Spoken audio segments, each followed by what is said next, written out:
Magic players, welcome back, and thanks for checking out more of my deck list building, constructing Magic 2014 Duels of the Planeswalkers videos. Here we are, and today, alphabetically, our next deck is going to be Chant of the Mul Daya. So let's take a look at this. This deck is tremendously fun, as we just get rid of everything out of here real quick as I'm going through some testing of various cards. And last video with Avacyn's Glory was a little long. Like, I knew it was going on longer than I had hoped for, but I was kind of hoping like 20 minutes, not 30. So hopefully we can trim this down a little bit here and sort this crap by cost. We're looking at 24 land, which that's going to change.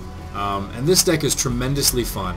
What it likes to do is play lots and lots and lots of land as early as humanly possible, and even faster than humanly possible. And then it likes to just go, oh hey, I have stuff that costs 12, no big deal, here's a lot of them, you lose the game. So, on one hand, on theory, when I look at this deck on paper, and I think about its applications in real Magic, I think this deck would be terrible. It doesn't take very much to beat it. A couple removal spells, a couple counter spells, etc. You know, something along those lines. Any sort of disruption early on. And then the fact that it takes so long to get there, it gives your opponent even more time to have that stuff. It feels to me like it shouldn't be good. And then I play it, and it's so much fun. It's so much better than, hey, the game highlights this card, let's play it, let's attack, let's win game. It ignores that a little bit. It puts a little bit of intensity in the game as you get smashed in the face for a while. And then when you just start blowing up their entire board, like, chances are when you win with this game, they have no board. No lands, no creatures, no nothing. They have a very large graveyard. And it's a lot of fun. You usually end up finishing this deck against the AI, which, Wizards, why you do this to us, but, you know, whatever. That's where we are. So, it ends up being tremendously fun, and this is really where we're going to start off. Eye of Ujin, however you want to say it, don't hurt me, don't tase me, bro! You play this card, well, some people don't like Eldrazi builds. I feel like the point of this deck is to make Eldrazi, so I guess we'll talk about that a little bit later. So I suppose if you don't want to run the Eldrazi because you're weird, then don't play this card, but otherwise, yes, you play this card. Scoop Mob. I'm not totally sold on him just yet. I've played with him, I've played without him. Because he's only a one-of, I've never noticed a difference. Some people swear by him. I'm not quite sure sold on him. I'm still testing him out. If you were to put a gun to my head and make me play a tournament with one specific build of 60 cards, I don't think he would be in my 60. But for the moment, we're going to throw him in there. Exploration. This is one of the best cards ever freaking made. It's so godly broken. It's ridiculous. It's stupid. And this card is responsible for making... Like, if you were to stack this deck somehow, and to have it be the most nuts it could possibly be, it would involve an exploration in your opening hand, probably an explore as well. But because I've played with it at first and I loved it, and I noticed that a lot of people were taking it out, so I thought, okay, you know, whatever, I'll take it out, and I didn't really notice that much of a difference. Maybe I did, I'm not quite sure. For the moment, I'm going to take it out, but I acknowledge the fact that if you want this deck to go as nuts as possible, the card itself by no means is a slouch, and it's amazing, and it probably should be in the deck at the end of the day, but I'm going to hold off on it just for a moment. Green Sun Zenith, I don't really need to explain why you have to use this card. This card is amazing, it gets you lots of outs. A funny little tidbit about it, when you play this card in paper, you actually have to shuffle your library twice, put it onto the battlefield, then shuffle your library. Shuffle Green Sun Zenith into your library. Because of the automatic Magic thing of anytime you look through your library, you're shuffling it, and then the Zenith cycle of anytime you play a Zenith, you shuffle it into your library, so you shuffle it twice. It's hilarious. You can technically call somebody out on that, although you're a jerk if you do, and I hope nothing happens for it, but whatever, we play it. Hydra, maybe in some builds, not in mine. I don't think it fits. I don't think you should play it. Expeditions. People are very torn about this card. Like, gee, you can Rampant Growth for 2 and get 1 land, or you can play this for 2 and get 2 land. Like, that's the logic, but it doesn't help you get there. This deck needs help getting there first, and once you're there, well, once you're there, you don't need this. But once you're there, you're okay, you got stuff to do, etc. And this doesn't immediately help. And this deck needs to get help as fast as possible. So that's the argument on both sides. I'm always in a state of testing these things out. So I throw in 2 just so that when I play it, I can see how I feel about it, etc. Late game, it is better than a Rampant Growth, I guess, because it'll pull out more land, which at that point, Rampant Growth is what you want. Maybe. Rampant Growth also does allow you to shuffle your deck. If you have Oracle of Mul Daya out and it's not showing a forest, you can think, okay, I'll ramp it, get a land, you know, maybe get a land on top after shuffling, put that into play, and go from there. Maybe, so there is that utility as well. Tangle, I think both of these cards are must run, and anyone who does not run them, you're just asking to lose. I'm not exaggerating. You're asking to lose, really, if you don't play Tangle. So, Explore, you must run all 4 of these as well. It is pretty much the heart and soul of the deck early. Playing an additional land is absolutely godly, and then the fact that it replaces itself, you're pretty much playing with a 56 card deck. And not just a 56 card deck, a 56 card deck where you get a free boost of a couple extra lands into play for free that your opponent doesn't. If that doesn't scream card advantage to you and winning the game to you, then you must be playing Yu-Gi-Oh! Or Pokemon or something. I don't know. But this is Magic, and in Magic, we like exploring. We are explorers by nature as a human race, and we play Explore when we play Magic. Rampant Growth, I'm going to throw in 2 just for the moment. I potentially will throw in more later, just because some people say you run all 4, some people say you run these instead, blah blah blah. So just for the moment, we're going to consider having 4 total, run the 2 Expeditions, run the 2 Rampant Growth. That's just where we're going to leave for the moment. In my deck list building videos, I don't say anything about these are the specific 60 cards you must run. I like to just give general guidelines, like a pirate, you know? That's our code. They're not really rules, they're more like guidelines. So if there's a little bit of personal diversion in there, that you don't like what I'm doing, then that's fine. Do what you prefer. Just heed words as a guide, and you know, if you disagree, you are okay to disagree. That's what Magic is all about. So we'll just go 2 and 2 for now. Glade Hearts, I actually didn't use these at first until I saw a lot of people using them, and I thought about it, and I'm like, well, I guess we'll put them in. It's just I have such an aversion to gaining life in Magic, because it's people get clouded by gaining life, like, oh, if I gain life I won't lose. Like, you might not lose, but you're not winning, and then you're gonna lose anyway. So I just have an aversion to gaining life, but once I started using them, I thought, yeah, you run them, and you want them as much as possible, so I run all 4. Farhaven Elf, it sounds really good because this deck needs help early on. It gets you a chump blocker, it gets you an extra land onto the battlefield, so that's everything this deck needs. And I played with it at first, and then I took it out in favor of other stuff. I think I took it out for forests, honestly. And I put a couple of them back in, and I didn't really ever miss it, which felt kind of weird. I feel like logically, this card should be epic in the deck. You get a land, you get a chump blocker to save yourself some time. What's not to love? But at the end of the day, I resulted in just having 1 for an emergency Green Sun Zenith. If I really needed a land that badly, I could Zenith for that guy at 3, get a land, and hopefully save my bacon. So that's why I have the 1 in there just in case. I feel like he still really should be good, but every time I get him, he doesn't seem to make a difference. So I don't know. This is definitely some area where people can differ from me quite a bit. I think it makes absolute sense to run all 4. I would not scold people for even just a second if they wanted to run 0 or 1. So it's weird like that. That's the position I'm at right now. I guess I just need to play 100 more games with this deck and get a better idea of how I really feel. Tell us how you really feel. Fierce Empath, I feel like he's a must-run, because the point of this deck is you need to get your fat guys out as much as possible, so once you get that probability, or once you get all the land out there and you get the chance to, you need to start playing them, because if you don't, you lose the game. This guy essentially tutors for one of your fat guys. Granted, it is just, I think it says green creature, for a creature card with converted... Oh, never mind, I thought it was green creature only, whatever. With him, I almost always just get Primeval Titan anyway, because then with Primeval Titan, I get the Eye, I get a Forest, and then, you know, from there, I'm good to go with Eldrazi. But that's usually how I end up working. One of my problems with this deck as well is I'll get lots of ramp, and then I'll never draw my big fat guys. He can help prevent that. As you'll see throughout the rest of this building video, there's numerous cards that help prevent that and get us what we want when we get there. And he's just one of them again. He makes a decent little meat shield for a turn too, and that's never a bad thing. Rites of Flourishing, please don't play this card.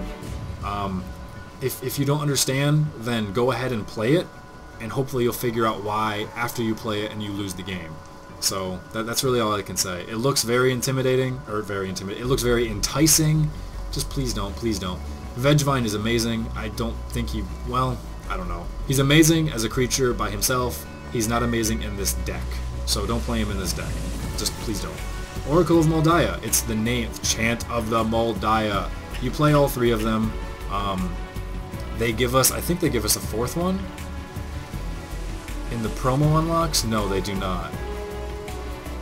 No, they do not give us a fourth one in the promo unlocks. That's very unfortunate because it would be must run. You get to see what your top card is, which makes Rampant Growth better. You get to play with it, you play with it revealed, you get to see what it is. I had the mouse in the wrong spot. And if it's a land, you can just put it on the battlefield, which works amazing with Explorer as well. If you have multiple lands on top, boom, boom, boom, play them all. It's crazy. Doesn't always happen that way, you know, but whatever. Where are we? Oh, we're down here. So it's really awesome like that. Again, who cares about the fact in combat it can chump block things later? That's fine. People like to use removal on this, which is hopefully by the time it lands, it already pays for itself. And then any removal they expend on this thing is removal they don't have for your Eldrazi later, hopefully. Elvish Piper, I feel that it's a must run. Some people don't actually run it because they think, oh, you know, the chance of this happening, blah, blah, stuff like that. Well, yeah, 10% chance for this, 10% chance for this, you know, X% chance for this. There's a very small percent chance that Scoop Mob fills up too. So people who run Scoop Mob and don't run Elvish Piper, I'm thinking, hey, where's the math behind your logic there? Because once you start giving yourself all those percent chances, suddenly it adds up to being fairly reliable that something is going to work. It makes a must-remove card as well. If you pop this down in turn 3 or turn 4, they're going to look at it and think, oh shoot, it that betrays is coming next turn, I have to kill this thing. Even if you don't have an Eldrazi in your hand, they think you have to remove it. And that's not necessarily a bad thing, it really isn't. So get all their removal out there. Give yourself potential to start laying fat guys down when you should not humanly be possible to do so, and you know, good things can happen. Into the Wilds. When I look at it, I think, no, that's what Oracle is for, I don't want this. Every time I've played, I think I've only played against people who used it twice, and both times they used it, the next 4 turns, it got them a free land, and I was just like, really? Really? You know, it gets a land, and then they draw their card, and then on their next turn, oh, it gets a land, and then they draw their card. I'm like, how is it perfectly staggered like that? Give me a break. So they were just lucky. If you generally consider yourself a lucky person, it probably is an amazing card. It's essentially a 4th Oracle of Mul Daya, and 5th, I guess. Or it doesn't do anything for you, and yeah. So I don't know. I personally don't have it in there. I don't blame somebody if they want to use it and have success with it. So, and this is where things start to really change from here on out. All this early stuff so far has been ramp.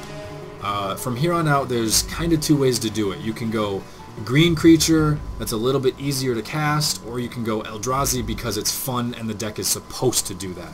So these guys, I'm not really a fan. 5 for a 4/4, sure. By the time he gets this fat, it probably isn't going to matter. He's probably also not still there, because if you need to cast this guy, you probably need to have him block and trade with other creatures as well. He's not really going to attack and get any damage in, so at least not until, you know, you get to this point and you're already winning the game. I personally don't like him, but if some people want to do a green creature build, that's fine, go for it. Spore Mound, I feel like he actually should be a lot better, because he'll be an engine for you, getting a few extra chumps, buy you a little bit of extra time.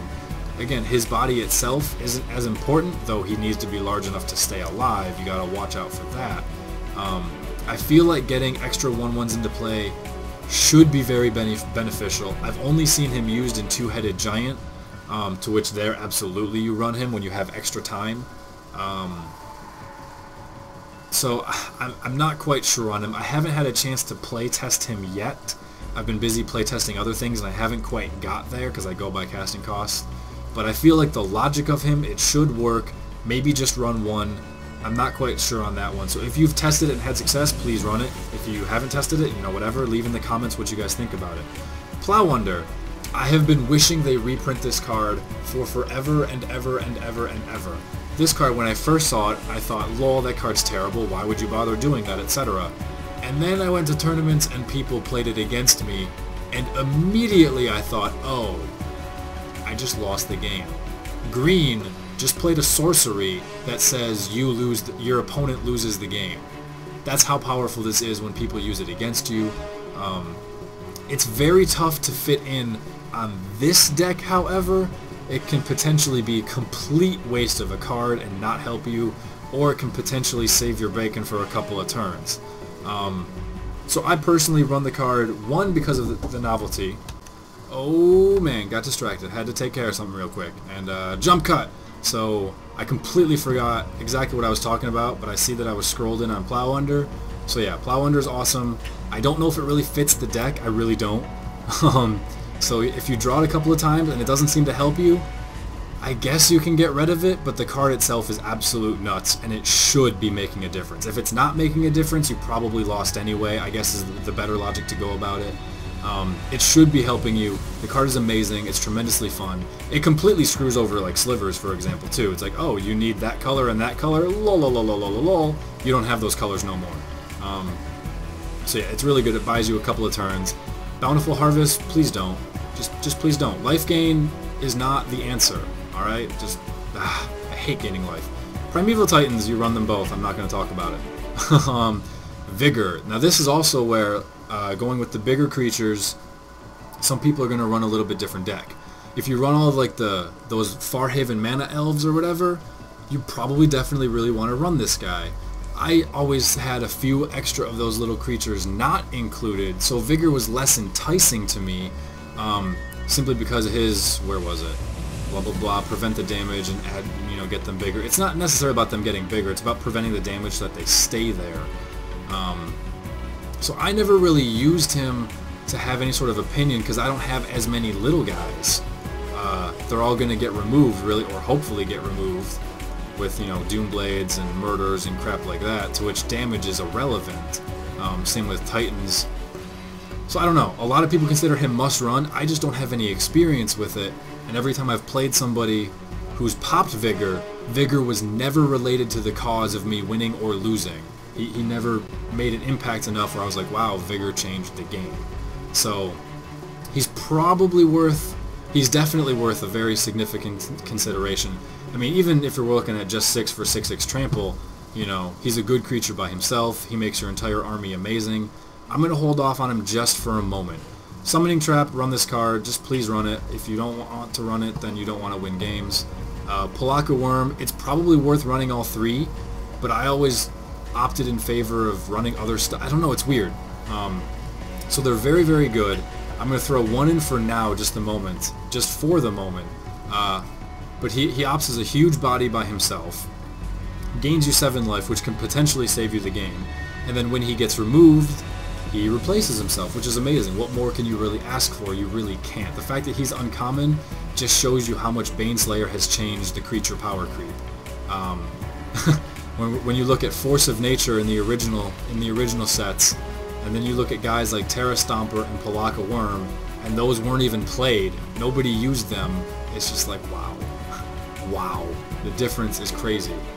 Tooth and Nail, please run this card. If you don't run this card, you don't want to win Magic games. All is dust. Here's another reason I didn't want to use some of the big fat guys like Palaka Worm and Vigor at first. Because it doesn't really synergize as well with the deck. I don't want to play a Palaka Worm and then next turn be like, well, I'm glad I gained 7 life. I'm still in trouble. Time to nuke the board. It's like, why did I just cast a big fat creature? I'd rather have just nuked the board and then play an Eldrazi instead of the Worm. Like that was kind of where I was going with it. You absolutely run both All Is Dust. The promo unlocks will give us a third, and you absolutely will run it. It will give us another Summoning Trap as well, another Primeval Titan, another Green Sun Zenith, Avenger of Zendikar. Like, I consider all of those crazy valuable. So that's where we're looking at that. My throat's really starting to hurt, need some Gatorade. Terastodon. A lot of people really like him because they're like, hey, blow up stuff. But the problem is he's a 9/9, sure, with no abilities, mind you, a vanilla 9/9. But he gives your opponent 9 power worth of creatures as well. So he doesn't really give you a creature advantage to blow up some of their land. which at the cost of 8, blowing up their land no longer really helps. He's honestly here more to blow up your own land and get 18 power worth of creatures. Like, that's why he's there, which I feel like, I mean, that's his purpose, is to blow up things like Oblivion Ring, which doesn't really get hit that often. You know, in paper he's a better creature than he is in this deck. There's not many Oblivion Rings to blow up. I guess you could blow up a Pacifism or something. If you're playing against a multicolor deck and they don't have multiples of, you know, the colors that they need at that point, which, you know, they definitely do, you know, whatever. But he's iffy. A lot of people like him, so I tried one out recently and I wasn't really sold. He didn't help me win. He just did not help me win.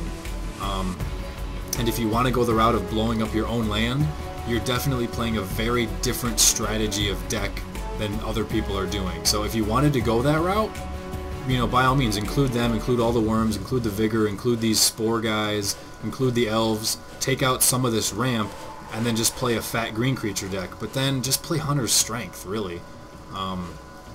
That's kind of how I feel about him. So I don't know. He's nice to potentially get out there with like a Green Sun Zenith, or, well, no, that's too much land.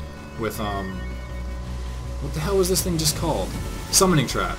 You know, to get out there randomly with a Summoning Trap, or maybe even a Tooth and Nail when you don't have him, just as an option of like, oh man, I really wish I could do something like this, then it's great. But when you draw him, it doesn't help you win. So he's got potential. I'm personally not including him. Here we go, the most basic Eldrazi. The Annihilator ability is what makes Eldrazi stupid. When they attack, it triggers an effect that forces your opponent to sacrifice crap prior to blocking phase. It's stupid, it's ridiculous, they're all crazy fat, they're all easy to cast as far as colors go, so anyone can use them. This deck doesn't really matter anyway. Your nice little Eye of Ujin over here makes them even easier to cast, so they're crazy. They don't have any beat stick abilities like Trample or First Strike or anything like that, but they don't need it because they have Annihilator. And this is where the deck I said at the start, you know, is a little removal weak. If you play him, that's great. He can get chump blocked by 1/1 tokens all day long. Granted, he's still blowing up their board. Or he can lose to a Pacify or a Doomblade. And it's like, and you have limited of these guys. You don't have that many, and they're not easy to cast on their own. It's not something you can play that quickly. Like you can play a Primeval Titan who, you know, helps you for the rest of the game type of deal. But this is what Eldrazi are. So the fact that he's also the cheapest cost makes him very enticing. I personally have both of them. You can, if you want to get rid of one, depending on your other fat guys, you know, he's one to get rid of. Eldrazi Conscription. Enchanted creature gets stupidly fat, Annihilator 2, which does stack by the way, and Trample. There's the crazy part. So it's like for the same price of this guy, you can make, any creature, that random Oracle that you cast and whatever, and you never drew your big fat Eldrazi guy, well, now your Oracle wins the game because you never blocked with it. This random life gain Moose over here, yeah, he's been sitting there all game doing nothing except having you not die, and now he just kills them in one turn. So that's kind of what the Conscription is for. It's absolutely worth running one. I suppose you could potentially take it out in favor of just playing another creature, but the Trample is what really makes it nuts, because that's what the Eldrazi are lacking. If we're talking you have an 18/18 Annihilator 4 Trample creature, and they let you attack without Doomblading or murdering, they should just scoop. Like, why even bother thinking about what to sacrifice? Just scoop. In Two-Headed Giant, you run both. In One-Headed Giant, probably just run the one. Looking at the last 4 Eldrazi that we have, the last powerful ones, these guys, you run both of them mandatory because it gets you stuff back. So if your Primeval Titan got removed after fetching you an eye and whatever, that's fine. You cast him, you get it back. He's Annihilator. He's still cheap. The numbers on the Annihilator cards as far as power and toughness doesn't matter too much because they're all just disgusting. So that doesn't quite matter as much. But the casting cost matters a little bit. The fact that he gets one back. It's not even to your hand, it's to the battlefield. So fine, attack with this guy, they chump block with 3 creatures to trade and sacrifice 2 permanents, and then you cast this guy, because I mean you have to cast him one turn, so next turn you play a land, and you attack, and they chump block with 3 creatures, they sacrifice 2 permanents, you cast this guy, put him back onto the field, and it's like, okay, thanks for playing, it's game over. So, you have to run both. When you get things like Tooth and Nail to start fishing them out, or Summoning Trap, you can leave one in your hand and you put the other into play or whatever, just it's great just to sit there and be like, lol, JK, you thought you were doing okay, you're not. And then the final two, same with It That Betrays. He steals other stuff when he blows it up, and not just him, your other Eldrazi when they blow it up as well. So he's a must-run simply because he's the most powerful freaking creature that Duels of the Planeswalkers is ever going to get. Unless they want to give us Emrakul sometime later, which I don't think they ever will. You kind of have to run him. And then this guy, most people also like to run, but because he's 11, if he was 10, I probably would run him, but with this guy being 9, the other guy being 8, then there's that gap at 10, I usually ignore him. The fact that he can't be blocked except by 3 or more creatures I find slightly irrelevant. If they do chump block with that many guys and you kill them all, that's not a bad thing. And because of the Annihilator and stuff like that, chances are they might not even have 3 creatures to block with. So, like, sure, he'll get the damage through. He is Annihilator 3 instead of Annihilator 2, but the casting cost does come into play. So I exclude him, even though I realize a lot of people may not. But he's my personal exclusion. And now we're at 61 cards with, unfortunately, only 25 land. In this deck, you actually want to run even more land if you can. So this is where a little bit of the problems arise, because I still like including this guy, and he's been cut. While I say the casting cost doesn't work on him, why is it okay for It That Betrays? Because 1, he's that good, and 2, that's what things like Tooth and Nail are for, to ignore it. Summoning Trap are, to ignore it.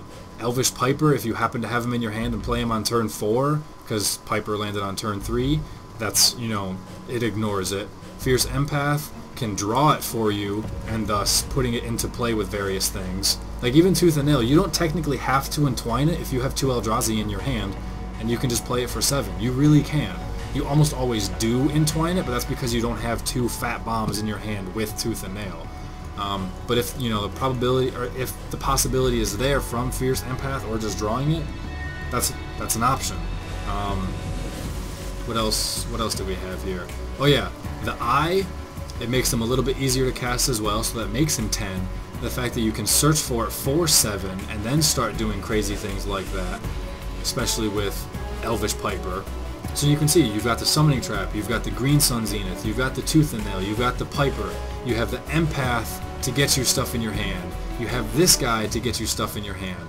You have so many different ways to try and get things, and yes, the probability of any one of them is small, but by adding all of that up, it gives you so many options just to get crap all over the place. And then all you have to do is just cast one of these guys, and then you have 2 after the first one did its thing and was dealt with, and now they're both back. It's like, okay, the game is over. So the problem is, at this point, we're already at 61, so something has to get cut. And I really want to run at least 25, if not 26. You really do. So that's where some of the problems get in cutting this deck, and that's where really you just have to decide, how far do you want to go? Do you want to take out the Conscription and hope just for creatures? Do you want to take out him because he's the weakest Eldrazi, but then you're not really having that many Eldrazi? You want as much as possible. That's the point of the deck. So this is where this is where I threw Vigor out. This is where I threw Palaka Worm out. This is where you can definitely throw Plow Under out as well if you really feel that it doesn't help you. This is where I chose to throw the Farhaven Elf out, which didn't help the mana by any means, but it's an option. This is where some people choose to get rid of a Rampant Growth or something like that, or start getting rid of these things. This is where Scoop Mob should probably go, because by the time he gets big, you have Eldrazi and he's no longer a factor. If you need Scoop Mob to be a factor for you, that's a bad thing. Can he get disgusting mid-game for essentially 0 cost? Yeah, he can. But at that point, I don't want to draw him late game. If I could draw him or draw an It That Betrays, I'd much rather draw the It That Betrays, thanks. So, yes, you can Green Sun Zenith for 1 and get Scoop Mob. In like dire emergencies, I have done that before just to jump block and save me a turn. So I have done that, shuffle my library, Oracle got me another force on play, and I ended up winning that game because I got a creature to block for a turn, shuffled my library, got a forest on top, got it into play to accelerate me, and it was good. But this is where a little bit of the problem is. I want to add more forests because the more forests you have, the more likely you are to trigger that. This works amazing with those life gain moose, by the way. So the more likely you are to trigger that, the more likely you are to draw land off of this, which is the whole point, really. the more likely you are to have land on top with this guy. And if you have, like, if you ran 30 land and took out some of this stuff, you know, you get an Oracle down there and an Explorer down there and the landfall thing down there, you can just literally feasibly go play, play, play. You throw Explorer back in. That's the other thing. Like, this is where Explorer got cut too. You know, just because it only really does its job the first few turns, and after the first few turns, other stuff can do equal amounts of benefit. So that's why it's a tough deck to trim, and you got to make some decisions here as far as what you want to do. So essentially, I consider myself, I switched out an Ulamog for a Palaka Worm, so I'll keep that because I want to have, let's see, I got 1, 2, 3, 4, 5, and then the conscription gives me 6, which is 50% more than my normal rule of thumb of 4. So that's fine. Primeval Titan's no slouch, but then numerous ways to get them in as well. So I don't really want to cut out any of those big fat guys. It just becomes really tough from here on out as far as what do you believe. So this is where I'm gonna just cut Scoop Mob, and I would like to cut something else and put in one more land. I really would. But at that point, am I cutting a Rampant Growth to put in a forest? Is that beneficial? The Rampant Growth is more for emergency of like, uh-oh, you know, I'm kind of low on land. I need to get that little extra bit in there. But late game, it's irrelevant. Outside of, you know, it's good early, it's decent mid game. Late game, it's irrelevant. But what deck can you say with its 1 and 2 drops are they not irrelevant by turn 8? So maybe take this out and put a forest in. That feels really, really bizarre, you know. So I'm not quite gonna go for that yet. Which is weird because the build I had definitely had 25 forests in here, and I don't know what happened. I do not know what happened, but I guess actually I think I took a forest out for the Farhaven Elf. I think that's what I did, because it kind of counts as a forest that I can search for with Green Sun Zenith, and it makes a chump blocker, I guess. So I think that's what I did. Maybe it was Plow Under. I don't remember, because I kind of want more than 24. I want 25 or 26. Regardless, like that's the rundown on all the little cards. This deck is going to get even tougher to trim, but it's going to get a lot more consistent once the promos come out. Avenger of Zendikar is going to be crazy. Green Sun Zenith will help you out just a little bit more. Another Summoning Trap, absolute must-run. Harmonize is going to be great. Draw 3 cards. If a couple of them are land, that's fine. You put them directly into play, and then you don't have to waste turns drawing them. Another It That Betrays. I don't know if I would want 2. Dramatic Entrance. You may put a green creature card from your hand into play, which is pretty much just a much thinner tooth and nail, but it costs less, so it's not necessarily worse. The fact that you can get the 5 land to cast Dramatic Entrance on turn 3, you know, and it's an instant, so it's like, oh fine, you know, I got 5 land now, go. And then they'll attack with something. It's like, lol, JK, It That Betrays blocks your dude. Like, what? That should not be fair. Come on, Wizards. Eldrazi probably never should have been printed, but so be it. There we are. It's like they just wanted to get a bunch of 8-year-old kids to play the game. It's like, hey, let's make big dudes with huge numbers and make them all colorless so that we can have cool-looking art and they just look special. And give them, like, weird names where it's not really a name. It's more like a chieftain Indian tribe, like Giant Moose Red Paint or something. Like, there's your next Eldrazi. I don't know. But, whatever. I feel like they never should have been printed. It gets another Primeval Titan, which helps dramatically. Another Fierce Empath. Don't know if he's going to make the cut. Another All Is Dust absolutely will. And then a Gaia's Revenge probably won't make the cut, but the card is amazing. So anyway, that's where we stand with the Chant of Mul Daya deck, guys. Hopefully you enjoyed. Let me know what you guys think. Any comments, suggestions, etc., etc. I guess this is still, for me, a work in progress as well, because I'm still testing out whether I prefer the Landfall Expedition or Rampant Growths or even just Forests to try and get that more immediate help. So that's really where I stand. This is definitely still a work in progress, but we've at least run down all the cards. Hopefully it all made sense. If you want to do a big fat green creature deck, you could absolutely include some of the Spore. See, this is why I just can't find space for Spore Mound. Like, what am I going to do that's going to be an improvement to take out just to potentially get some chump blockers? No. Some people's logic would be Piper, but not mine. Maybe Empath, I guess. Maybe you're ignoring the fact, like, I want to fetch my Primeval Titan though, you know? I don't know. Vigor obviously could definitely go in. We still have 18 creatures, which is plenty. It makes any of your little stuff crazy good. I don't know, what do I take out? Palaka Worm? Meh. It's tough, but it's a work in progress. So there you guys are. Do with the knowledge what you will. Magic is a game of knowledge after all. So thanks for watching, guys. Take it easy. Hopefully you'll check out my other deck builds. Take it easy. I already said that. I suck at conclusions. Let's go kick some ass. Peace.